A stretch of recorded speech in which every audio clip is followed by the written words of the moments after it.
ayın 11-nə, 12-sinə zakazım var inşallah. Baxın nə hazırladım.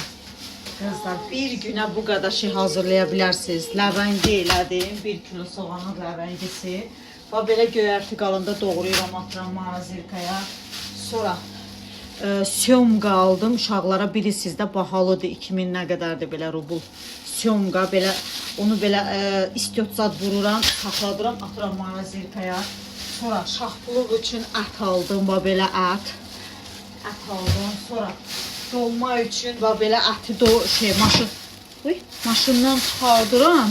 Dolma üçün belə əti maşından çıxardıram hazır. 1 kilo ətdir burada.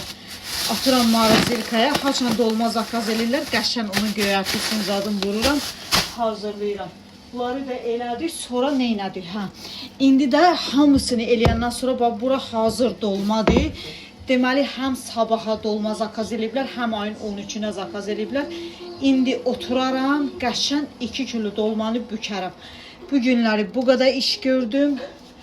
Bir də şey eləmişəm. Yadımdan çıxdı, deyirəm, nasıl da eləmişəm. Burada da, bunları sizə niyə göstərirəm? Yəni, zakazdır. Burada da 3 dənə toyuğu tam tüyləmişəm, yəni düzləmişəm. Burada da balıq. Balıq bilmirəm, oradan görünər, görsənməz. Görsənməz, görünür. Bax, orada da balıqdır. İçində balıqdır, onu da düzləmişəm, tam tüyləmişəm.